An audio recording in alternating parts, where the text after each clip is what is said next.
அனைவருக்கும் இனிய கிறிஸ்மஸ் தின நல்வாழ்த்துக்கள். வணக்கம். லதா'சherbalkitchen இன்னைக்கு நம்ம செய்ய போகிறது பிரண்டை பொடிங்க.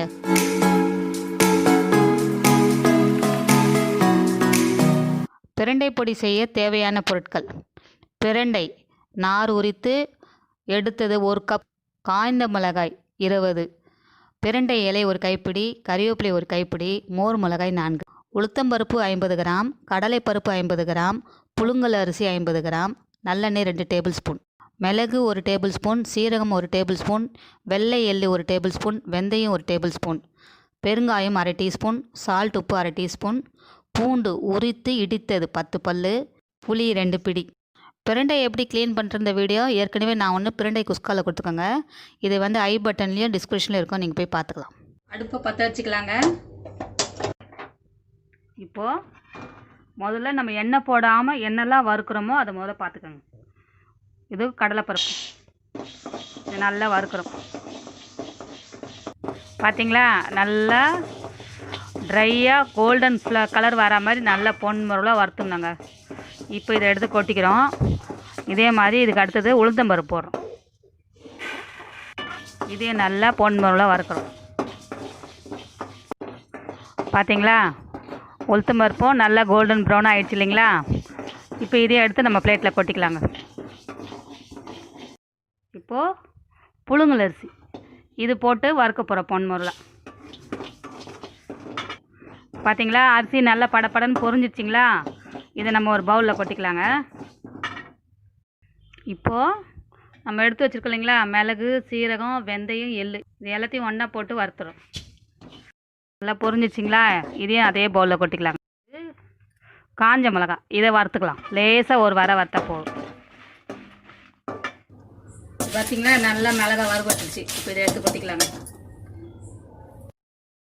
நல்லெண்ணெய் 2 ஸ்பூன் எடுத்து வச்சுருக்கோம் இல்லைங்களா, இந்த நல்லெண்ணெயை நம்ம கொஞ்சம் ஊற்ற போகிறோம். எண்ணெய் காஞ்சிடுச்சு.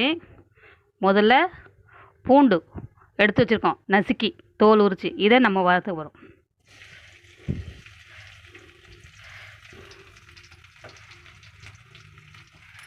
பூண்டை பொன்முறையில் எடுக்கணுங்க, தீய விடக்கூடாது.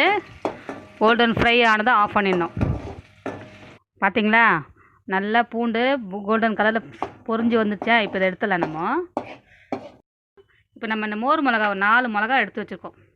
இந்த மிளகாவை இந்த எண்ணெயிலே வறுத்துக்க போகிறோம். இதையும் நல்லா பொன்முறையில் வறுக்கணுங்க, ரொம்ப தீய விட்டுறாதீங்க. நல்ல மொறுமொறுன்னு பொரிஞ்சாதான் நல்லா மசிஞ்சு கொடுக்கும். இப்போது கறிவேப்பிலையும் இந்த பிரண்டையோட இலை வச்சுருக்கோம் பார்த்தீங்களா, அது 2ஐயும் போடுறோம்.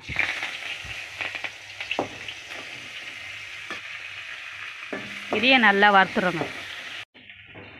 இப்போ இந்த இலை பொரிஞ்சிச்சு, கறிவேப்பிலையை எடுத்துடுறோம். பிரண்டை இலையும் கறிவேப்பிலையும் எடுத்து ஓரமாக வச்சு,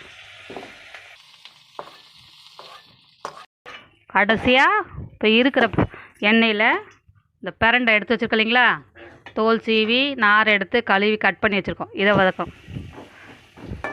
கடைசியில் தான் இந்த பிரண்டையை வதக்குறோம்.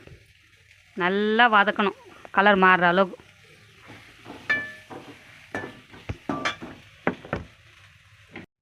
பார்த்தீங்களா, நல்லா பிரண்டை மொறுன்னு பொரிஞ்சு டிஷ்ஷாக கலர் சேஞ்ச் ஆகுது இல்லைங்களா. இந்த ஸ்டேஜில் நம்ம அதை எடுத்து ஆற வச்சிடலாம்.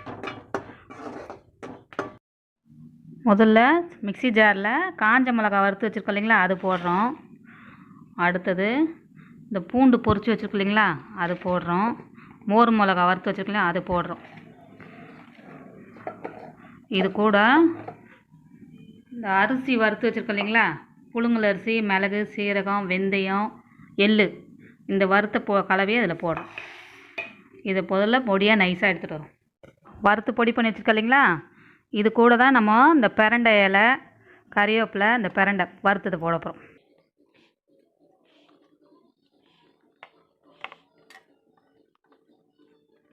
இப்போ இதை நம்ம பொடிச்சு கொண்டு வரோம்.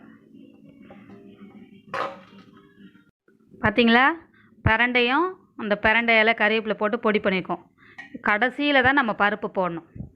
பருப்பு, இந்த பெருங்காயம், கொஞ்சோண்டு உப்பு வச்சுருக்கோம் இல்லைங்களா, சால்ட் உப்பு தேவைன்னா பார்த்துட்டு போட்டுக்கோங்க. இப்போ பெருங்காயத்தை மட்டும் நான் போடுறேன். ஏன்னா மோர் மிளகாலே உப்பு இருக்கும் இல்லைங்களா, அதனால் உப்பு தேவைன்னா பார்த்து போட்டுக்கோங்க. இந்த பருப்பு கடைசியில் போட்டால் பருப்பு நல்லா க்ரன்ச்சியாக இருக்கும். இதை போட்டு நம்ம பொடி பண்ணி கொண்டு வரலாம்.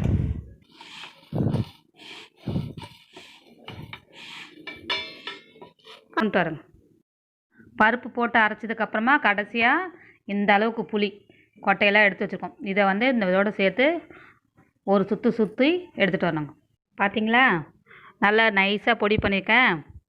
உங்களுக்கு வேணும்னா கொஞ்சம் குறைன்னு முன்னாடி கூட எடுத்துக்கலாம் பருப்பாக. இப்போ நான் ஒரு பவுலில் ட்ரான்ஸ்ஃபர் பண்ணி கொண்டு வரேங்க. பார்த்தீங்களா, எவ்வளோ ஒரு சூப்பரான சுவையான சத்தான பிரண்டை பொடி நம்ம செஞ்சுருக்கோம் இல்லைங்களா. இந்த பிரண்டை பொடியை நம்ம இட்லி தோசைக்கு சைட் டிஷ்ஷாக நல்லெண்ணெய் ஊற்றி சாப்பிட்லாம். சுவையாக இருக்கும். சாதத்தில் சூடான சாதத்துலேயும் நெய் போட்டு பிசைஞ்சு சாப்பிட்லாங்க. அது மட்டும் இல்லாமல் நம்ம கிழங்கு வகைகள் எது செஞ்சாலும் இதை ஒரு 2 ஸ்பூன் மேலே தூவி விட்டிங்கன்னா ரொம்ப நல்லா சுவையாக இருக்கும், சத்தாகவும் இருக்குங்க. தினமும் இது சாப்பாட்டில் 2 டேபிள் ஸ்பூன் அளவு நீங்கள் சேர்த்துக்கிட்டிங்கன்னா உங்களுக்கு முட்டி வலி, முதுகு வலி, இந்த மாதிரி கால்சியம் குறைபாடு வராதுங்க. அஜீரண தொந்தரவும் இருக்காதுங்க. நல்ல பசியை தூண்டக்கூடியதுங்க. அயன் கால்சியம் அதிகமாக இருக்குது. இப்போ சத்தான இந்த சுவையான பிரண்டையை நீங்களே செஞ்சு சாப்பிடுங்க. சத்தானதை சாப்பிடுங்க, சந்தோஷமாக இருங்க.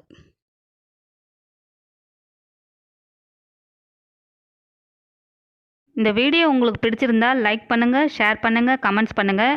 லதா ஹெர்பல் கிச்சனுக்கு சப்ஸ்கிரைப் பண்ணி பக்கத்தில் இருக்கிற பெல் பட்டனை ப்ரெஸ் பண்ணுங்கள். நன்றி, வணக்கம்.